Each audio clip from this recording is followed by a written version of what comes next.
Nous allons nous mettre debout. You can stand up, guys. Et nous allons lire dans les livres de l'Apocalypse 10 et Exode 23.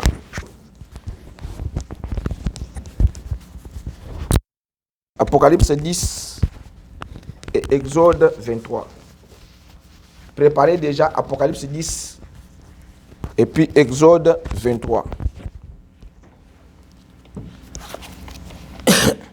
We can read on a Revelation.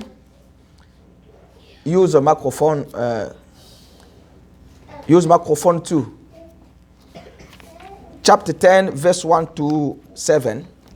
And then you can read on Exodus, chapter 23, verse 20. Exodus. Revelation, the first one, chapter 10, 1 to 7. Je vais lire au nom de l'Éternel. Vous avez vos Bibles à la maison, il faut les amener ici. Revelation chapter 10, verse 1 to 7. I have to read in the name of Jesus. Je lis au nom de l'Éternel. J'ai vu un autre ange puissant qui descendait du ciel, enveloppé d'une nuée, et au-dessus de sa tête était l'arc-en-ciel. Et son visage était comme le soleil, et ses pieds comme des colonnes de feu. Il tenait dans sa main un petit livre ouvert. Il posa son pied droit sur la mer et son pied gauche sur la terre. Et il cria d'une voix forte comme un lion. Quand il cria, les sept tonnerres firent entendre leur voix. Quand les sept tonnerres eurent fait entendre leur voix, j'allais écrire, mais j'entendis du ciel une voix qui disait, celle qu'on dit les sept tonnerres, et ne l'écrit pas. Et l'ange que je voyais debout sur la mer et sur la terre leva sa main droite vers le ciel. Et jura par celui qui vit au siècle des siècles, qui a créé les cieux et ce qui s'y trouve, la terre et ce qui s'y trouve, et la mer et ce qui s'y trouve, qu'il n'y aurait plus de délai. Mais qu'au jour de la voix du septième ange, quand il sonnerait de la trompette, le mystère de Dieu s'accomplirait comme il l'a annoncé à ses serviteurs, les prophètes. Revelation chapter 10, verse 1 to chapter 2, verse 8.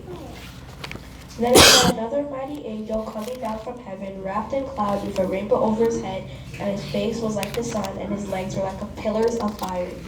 He had a little scroll open in his hand, and he set his right foot on the sea and his left foot on the land. He called out with a loud voice, like a lion roaring when he called out. The seven thunders sound. And when the seven thunders had sounded, it was about to write. And I heard a voice from heaven saying, seal up what the seven thunders have said. You do not write it down. An angel who I saw standing on the sea and on the land raised his right hand to heaven, and swore by him who lives forever and ever, who created heavens and what is in it, the earth and what is in it, and the sea and what is in it, that would be no more delay. But what in the days of the trumpet call to be sounded by the seventh angel, the mystery of God will be fulfilled, just as he announced on his seventh of the prophets. Okay, Exodus 23:20. Voici, j'envoie un ange devant toi pour te protéger en chemin et pour te faire arriver au lieu que j'ai préparé. Tiens-toi sur tes gardes en sa présence et écoute sa voix. Ne lui résiste point, parce qu'il ne pardonnera pas vos péchés, car mon nom est en lui. Mais si tu écoutes sa voix et si tu fais tout ce que je te dirai, je serai l'ennemi de tes ennemis et l'adversaire de tes adversaires. Mon ange marchera devant toi et te conduira chez les Amoréens, chez les Hessiens, les Phérésiens, les Cananéens, les Héviens et les Jubiciens, et je les exterminerai. 20 to 23. Exodus chapter 23, verse 20 to 23. Behold, I send an angel before you to guard you on the way to bring you to a place that I have prepared. Pay careful attention to him and obey his voice. Do not rebel against him, for he will not pardon your transgression. For my name is in him. But if you carefully obey his voice and do all that I say, then I will be an enemy of your enemies and an adversary of your adversaries. When my angel goes before you and brings you to the Amorites, the Hittites, and the Perizzites, and the Canaanites, and the Hivites, and the Jebusites, and I blot them out. Seigneur Jésus, merci pour la parole. Le corps est faible, mais l'esprit est disposé. Bénis la parole que nous avons lue, qui est ta parole à toi. Donne-nous l'inspiration et le contexte, afin que ton peuple écoute exactement ce que nous allons dire, pour ton nom, pour ta gloire, au nom de Jésus. Amen. Ok. Je pense que vous pouvez me donner l'ordinateur qui est là-bas pour que je puisse avoir l'air. Neva, tu peux me donner l'ordinateur là-bas dans les sacs. Je vais regarder l'air pour que je ne puisse pas dépasser. Parce que comme nous avons commencé en retard, nous allons faire quelques temps et puis on va continuer les sujets le dimanche prochain. Alors ici, comme je venais de lire dans les psaumes, dans les révélations Apocalypse, chapitre 10 et dans l'Exode 23-20, comme la fois passée nous avons vu, si tu obéis à la voix de l'ange, alors c'est ce que nous allons continuer aujourd'hui pour parler sur l'Apocalypse 10 et parler sur l'ange de l'Alliance qui est le Seigneur Jésus-Christ. Alors, ici, dans les livres de l'Apocalypse, là où nous avons lu, la Bible nous dit que au jour de la voix du septième ange, quand il sonnerait de la trompette, les mystères qui étaient cachés dans la Bible seront terminés et tout est fini parce qu'il n'y a plus de temps, il n'y a plus de délai et tout est fini. Alors, nous avons vu la fois passée qu'un ange, c'était un messager. Un messager que Dieu donne pour une époque, un temps donné, avec un message. C'est un vase que Dieu utilise pour mettre son message en lui afin de parler à son peuple. Alors, selon la Bible, l'ange, c'était un messager. Alors, selon la Bible, un messager, c'est un ange. Il n'y a pas la différence. Alors, comme dans les livres que nous avons lus de l'Apocalypse 10, quand vous lisez Apocalypse 3 pour voir comment Apocalypse 3 et Apocalypse 3 jusqu'à 10, comment Dieu a parlé sur les 7 sceaux, alors, William Branham dit que dans les 7 sceaux, le livre qui est scellé des 7 sceaux, c'est un livre de mystère de la rédemption. Alors, et l'Apocalypse lui-même, c'est un livre alors de la révélation. Et ce livre ici est appelé aussi livre de rédemption qui vient de Dieu, que l'ange avait tenu dans sa main, ce petit livre-là. C'était un livre de rédemption, les 7 sceaux. Alors, il dit qu'au moment où l'ange, le mystère, ou tous les mystères, au moment où ça s'accomplirait, à la prochaine proclamation du 7e ange, alors, tout ce que Dieu avait écrit dans la Bible, ça va s'accomplir. Parce qu'il avait déjà annoncé à ses serviteurs, les prophètes. Alors, quand nous lisons la Bible, nous devons savoir quels sont les termes que la Bible utilise. Parce qu'il est dit ceci, que au jour de la voix du 7e ange, quand il sonnerait de la trompette, le mystère de Dieu s'accomplirait comme il l'a annoncé à ses serviteurs, les prophètes. Alors, c'est que Dieu avait déjà parlé de ces livres de rédemption à certains des prophètes dans l'Ancien Testament que prend ceci, scelle ça, jusqu'au jour où nous arriverons à la fin, et c'est à la fin de ce jour-là que moi, à partir d'un prophète messager du 7e âge, j'ouvrirai le secret qui est écrit dans la Bible. Alors, parce que la Bible ne peut pas dire comme il l'avait annoncé à ses serviteurs, les prophètes. Il n'a pas dit un prophète, il a dit aux prophètes, plusieurs prophètes qu'il avait déjà annoncé cela d'avance. Alors, si nous regardons maintenant dans la Bible, comme dimanche prochain on va voir ça, Dieu avait déjà parlé à Daniel de ces livres de rédemption-là et du temps de la fin. Dieu avait dit à Daniel que toi, Daniel, écris seulement. Ne parle pas, ne fais rien. Moi, Dieu, je sais comment ces choses vont se passer au temps de la fin. Parce que ce n'est pas ton temps, toi, Daniel, que tu commences maintenant à connaître les secrets écrits dans ces livres-là. Si je peux trouver ça, c'est ce que je cherche ici. Alors, Dieu avait déjà annoncé certaines choses aux prophètes pour que ces prophètes ici puissent annoncer au peuple réellement qu'au temps de la fin, il y aura un prophète messager qui viendra pour ouvrir les livres et connaître les secrets écrits à l'intérieur. Attendez, au moins je cherche ça dans Daniel, je pense que c'est Daniel 10. Alors, comme maintenant ici, William Branham dit que dans l'Apocalypse 1, en attendant que je cherche ça, il dit que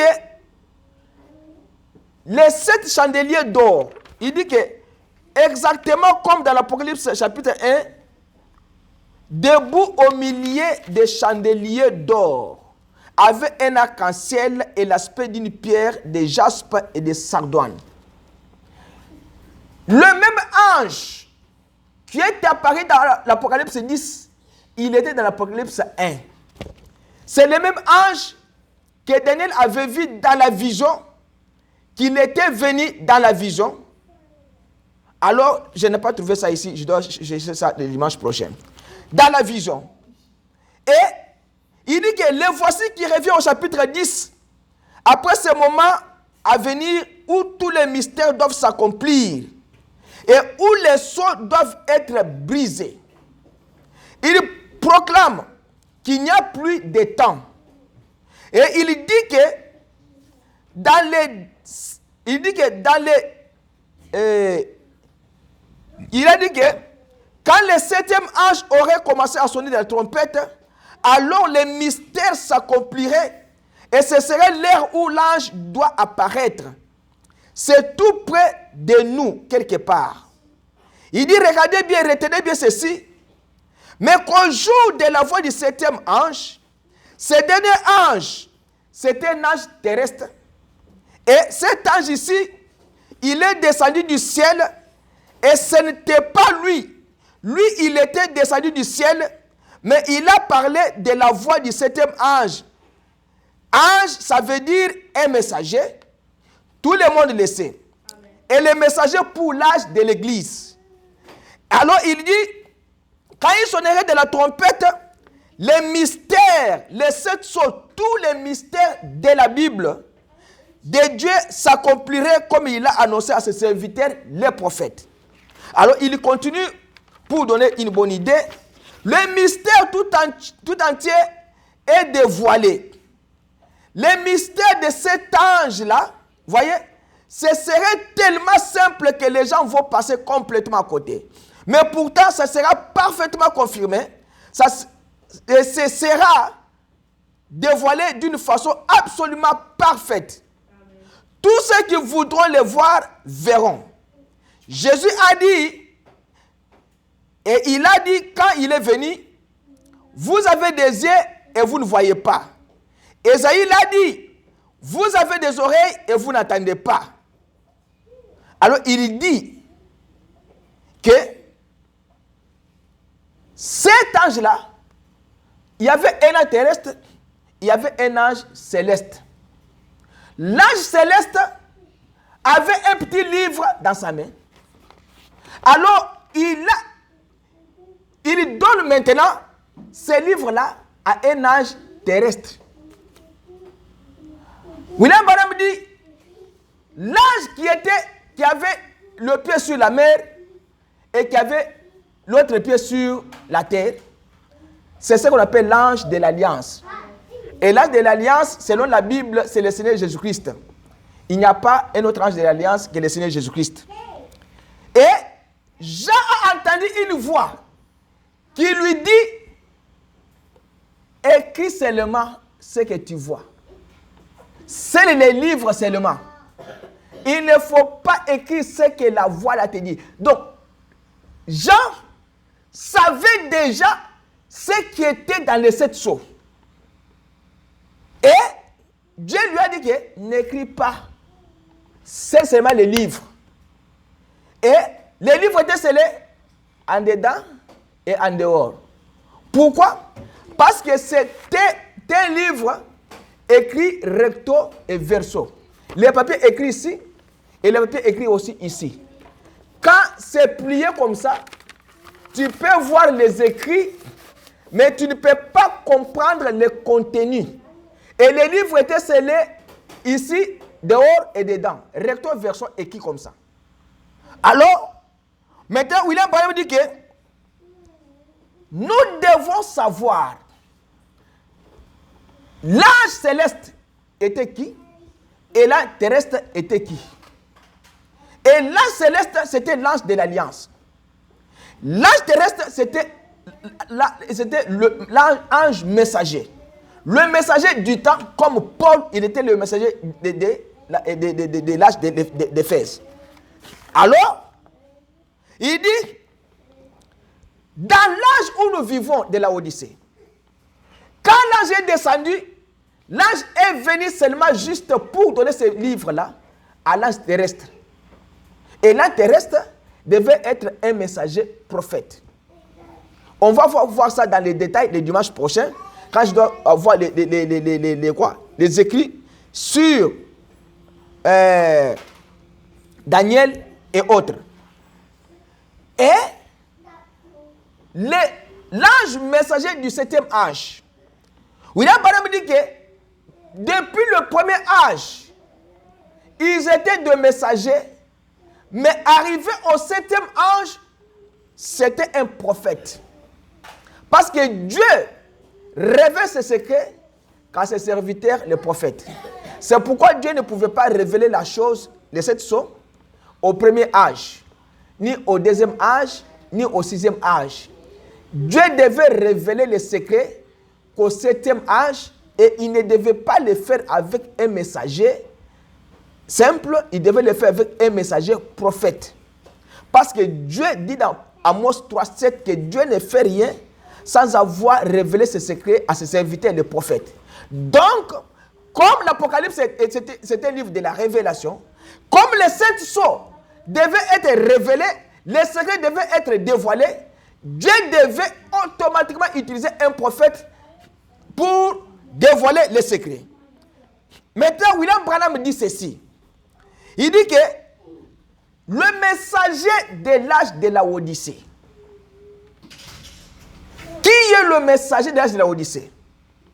La Bible dit que si tu obéis à la voix de l'ange, c'est que la Bible nous recommande, nous, de croire aux hommes que Dieu nous envoie. Tout enfant de Dieu, quand Dieu envoie un prophète dans son âge, il doit l'écouter. Quand Dieu envoie un messager dans un âge donné, vous devez l'écouter. William Branham dit que ces choses étaient simples, que les gens pouvaient comprendre, mais ils sont passés à côté. Pourquoi? Parce que les gens ne veulent pas écouter la voix du Seigneur. Il nous dit que si tu écoutes la voix de l'ange, tu seras épargné.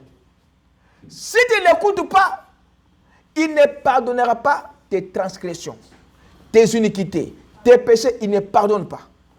C'est pour vous dire que nous devons écouter ce que Dieu nous dit à travers ses serviteurs, les prophètes. Quand Dieu nous envoie un serviteur de Dieu, écoutons-les. Aussi longtemps que tu lui résistes, tu lui repousses, tu ne repousses pas le messager ou l'homme que Dieu t'a envoyé, tu repousses la parole de Dieu qui Dieu t'a envoyé pour la guérison de ton âme. Samuel a dit au peuple d'Israël, Dieu a dit à Samuel, ce n'est pas toi qu'on rejette, c'est moi Dieu que le peuple rejette.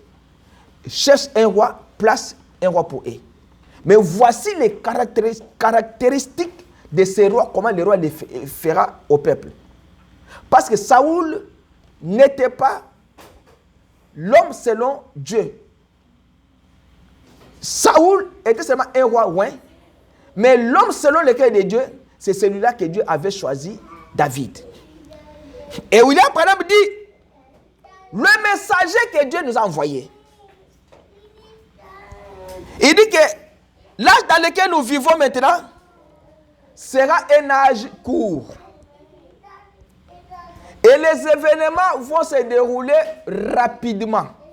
Donc dans l'âge de la Odyssée. Et si les messagers pour cet âge de la Odyssée doivent être déjà bien là. Bien que peut-être nous ne les connaissons pas encore. Mais certainement, il viendra un temps où il sera reconnu. Et tout cela, je peux le prouver parce que nous avons des passages d'écriture biblique. Ok. Il dit maintenant, premièrement, ce messager sera un prophète. Pourquoi? Parce que Dieu ne peut pas révéler ses secrets à un homme simple. Dieu, il ne faut pas faire ça jouer comme ça. Dieu ne peut pas révéler ses secrets à un homme simple. Pourquoi William Branham dit que ce messager sera un prophète? C'est parce que Dieu révèle ses secrets à ses serviteurs, les prophètes. Dieu ne révèle pas les secrets à un homme simple comme toi et moi. Dieu ne peut pas changer sa méthodologie, sa manière de faire les choses à cause de toi ou à cause d'un événement sur la terre. Non. Dieu fait ce qui est sa parole. Il dit que mes secrets, je les révèle aux prophètes. Comme au temps de la fin, il fallait que les secrets du livre de la rédemption devaient être révélés. Dieu devait aussi utiliser automatiquement un prophète pour révéler cela. Et non un messager simple. Il dit il aura la fonction de prophète. Il aura le ministère prophétique. Ce ministère sera solidement fondé sur la parole. Car lorsqu'il donnera une prophétie ou qu'il aura une vision, elles seront toujours axées sur la parole. Et elles s'accompliront toujours. Il sera authentifié comme prophète par l'exactitude de ses prophéties. La preuve qu'il est prophète se trouve dans l'Apocalypse 17, qu'au jour de la voix du 7e ange, quand il sonnerait de la trompette, le mystère de Dieu serait terminé comme il a annoncé ce serviteur, les prophètes. Il dit que cette personne que le verset appelle un ange, dans la version du roi Jacques, une version anglaise de la Bible, n'est pas un être céleste. Les 6e anges qui sont de la trompette, lequel est un être céleste, se trouve dans l'Apocalypse 9:13. Apocalypse 9:13 dit quoi? Apocalypse 9:13 dit ceci. Les 6e ange sonna de la trompette et j'attendis une voix venant des 4 coins de l'autel d'or qui est devant Dieu. Pour te montrer que les 6e anges qui sont de la trompette, ça c'était pas l'ange de l'Apocalypse 10. William Branham dit que l'ange céleste se trouve dans l'Apocalypse 9, 13. Mais celui de l'Apocalypse 10, ce n'est pas un ange céleste, c'est un ange terrestre. Et le septième de ces messagers, c'est tout dans l'Apocalypse 11, qui est aussi céleste. Celui que nous avons ici dans l'Apocalypse 10, il est le messager du septième ange. C'est un homme. Il n'est pas céleste, c'est un ange terrestre, c'est un homme. La différence est que, quand Dieu parle dans la Bible, il faut comprendre le contexte que Dieu parle. Il parle du sixième ange, qui sont de la trompette, l'ange céleste. De l'Apocalypse 9, 13. Il parle de l'ange, septième ange céleste, qui sont encore de la trompette, Apocalypse 11, 5. Mais entre Apocalypse 6 et Apocalypse 9, 13, sixième ange et septième ange céleste, au milieu, il y a maintenant Apocalypse 10, 7, qui est l'ange terrestre. Parce qu'il ne peut pas y avoir des anges célestes, septième ange, non. Donc, le septième ange était un ange terrestre, Apocalypse 10, 1 à 7. Et septième ange céleste, c'est Apocalypse 11, 5. C'est pour spécifier les gens que quand nous prêchons la parole, nous devons très bien étudier les écritures bibliques et demander l'inspiration du Saint-Esprit afin que nous puissions écouter ce que la Bible nous dit, c'est quoi. Tu ne peux pas douter que Dieu travaille avec un ange terrestre. Parce que la Bible le dit que au jour de la voix du septième ange, quand il sonnerait de la trompette, qui sonne la trompette? Le mystère de Dieu s'accomplirait comme il a annoncé à ses serviteurs les prophètes. Dans Apocalypse 9, 13, il parle de l'ange sixième qui sonne de la trompette. Il va dans l'Apocalypse 11, 5, il parle de l'ange céleste encore qui sonne de la trompette. Donc, il fallait qu'il y ait un ange terrestre qui doit recevoir le message de l'ange de l'Alliance pour annoncer aux enfants de Dieu. Et Dieu devait dévoiler ce secret juste seulement à cet ange-là, c'était un messager de l'ange de l'Apocalypse 10, 1 à 7. Alors, il continue pour dire, il dit ceci dans Amos 3, comme nous avons déjà dit, et William Branham dit, dans cet âge de l'église-là, page 316, il dit que c'est à l'époque du temps de la fin que les 7 tonnerres de Jésus se sont fait entendre. Apocalypse 10, 3 à 4. Au temps de la fin, les 7 tonnerres de Jésus se feront entendre. Il dit, et il cria d'une voix forte, comme rugit un lion. Quand il cria, les 7 tonnerres furent entendre leur voix. Et quand les 7 tonnerres eurent fait entendre leur voix, j'allais écrire. Et j'ai entendu du ciel une voix qui me disait, c'est ce qu'on dit, les 7 tonnerres, et ne l'écrit pas. Ce que Jean avait écouté, ce que dit les 7 tonnerres. Et Jean n'avait pas écrit. Parce que Dieu devait laisser la Bible incomplète pour être complétée selon la prophétie de Daniel 9, Daniel 10.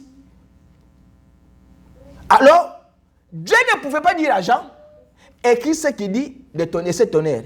Sinon, il n'aurait pas envoyé le prophète au temps de la Odyssée pour dévoiler les secrets. Maintenant, il fallait que ces choses soient là pour nous montrer que Dieu nous a donné maintenant la révélation de ce qu'il avait dit à Jean dans les 7 tonnerres. Qu'est-ce que les 7 tonnerres avaient dit à Jean? Parce qu'il y avait un livre, que l'ange avait un petit livre. Les livres avaient des écrits.